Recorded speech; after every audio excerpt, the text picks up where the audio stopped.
வணக்கம் ஃப்ரெண்ட்ஸ், ஆரம் electrical and plumbing.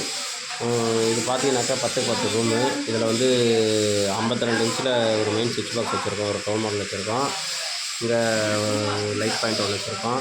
பார்த்தீங்கன்னாக்கா 2 வே கேட்டுருக்காரு கஸ்டமரு. காட்டு இந்த பக்கம் போகிறதா தான் சொல்லியிருக்காரு. அதனால் அங்கே ஒரு பாயிண்ட் ஒன்று வச்சுருக்கோம். அப்புறம் 2 வேக்கு ஒரு பாக்ஸ் ஒன்று வச்சுருக்கோம். அப்புறம் பெட் லேம்ப் ஒன்று கேட்டிருக்காங்க, ஃபுட் லேம்ப்பு. அதுக்கு ஒரு 4 மாடல் பாக்ஸ் ஒன்று வச்சுருக்கோம். இந்த பக்கம் பார்த்தீங்கன்னாக்கா இங்கே ஒரு பாயிண்ட் ஒன்று வச்சுருக்கோம். வெளியே பின்னாடி பாத்ரூம் வருது. அந்த பாத்ரூமுக்கு லைன் எடுக்கிறதுக்காக ஒரு பெண்டு போட்டு ஒரு வெளியே ஒரு பைப் ஒன்று விட்ருக்கோம்.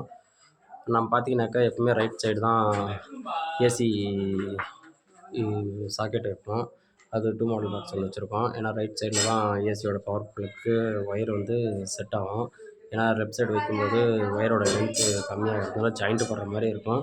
அதனால் எப்போவுமே நீங்கள் ஏசிக்கு பாக்ஸ் வைக்கிறது இருந்தாக்கா உங்களுக்கு ரைட் சைடு வைங்க. ஃப்யூச்சரில் கரெக்டாக இருக்கும். இப்போ பாருங்கள், நம்ம ஒர்க் பாருங்கள் எப்படி இருக்குன்னு.